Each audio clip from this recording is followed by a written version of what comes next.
This episode of the Capital G Show has been brought to you by the Titanfall lore.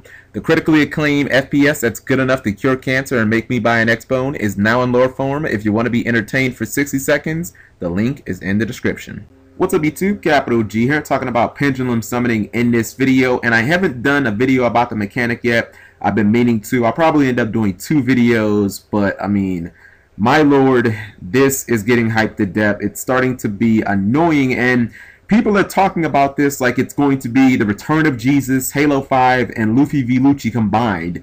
I mean, I get it. Everybody's excited about a brand new mechanic. It's something fresh, but hold your fucking horses, people.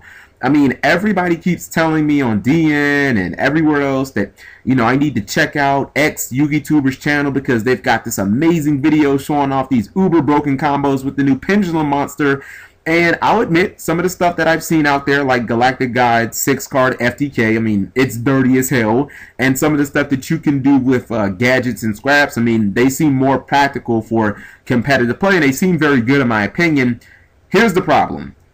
Has anyone actually tested these decks against, I don't know, good decks or good players? Because I swear for the love of Mike, it's like Robbie and Asian Eyes are on some fucking journey to play against only the worst players on Earth. I mean, I think they go out and they're just like, oh, you just started playing Yu-Gi-Oh! Yesterday? Great. This will be a perfect representation of how a competitive match against Pendulums is going to go down. You know, the only person who I've seen be pretty objective about this is Nimnim, and I hate to keep name dropping, but it is what it is.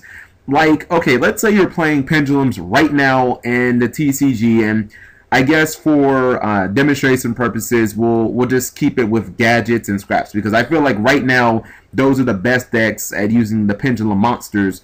Okay, so for starters, if you don't have both monsters in the P zones, you don't have both magicians, I mean, you're really not doing shit. I mean, you're basically falling back on playing your deck how it was intended to be played without Pendulum Summoning at all. I mean, and it's not like gadgets and scraps were like tearing it up last format. I do understand that Scrap Factory obviously changes things, but I mean, come on.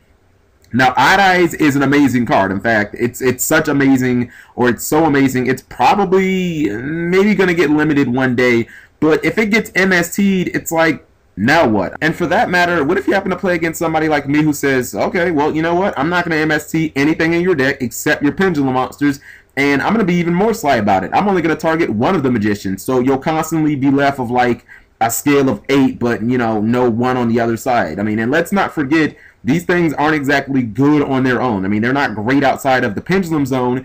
I mean, the Magician of, you know, Chronomancy, it's nice because it stops your guys from being destroyed in the P zone, but that would basically require you to have 2 Chronomancies plus Astromancy plus your normal summon for the Chronomancy to get around things like MST, Dust Tornado, and Twister, which, I mean, you can expect those for days against you.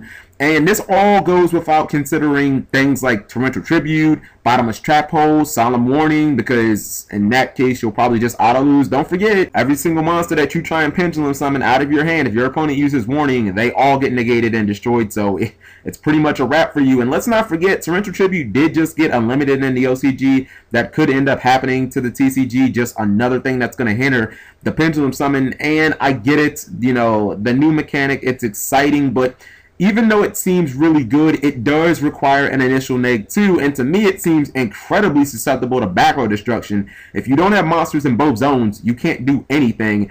And you have to run a 6 to 9 card engine just to do it. It seems cloggy. It seems like you're going to make your opening hands even more inconsistent, especially if we start getting, you know, what Japan has where you only get to open with 5 cards. So even though Pendulum Summoning is like the new hot shit right now, I mean, I'm very skeptical. I want to actually see it against some of the higher tier decks, because when Synchro Summoning came out, Malicious plus like Plague, that shit could take down, it took down GBs in like a fucking second. And then you look at Xyz, the second that Rescue Rabbit and the Evolvers came out, Xyz just shit on everything. So let me know what you guys think. Who's objective about this? Who thinks that Pendulum Summoning will be good but will not just completely and utterly destroy the game? Let me know what you guys think. Thank you for watching, as always.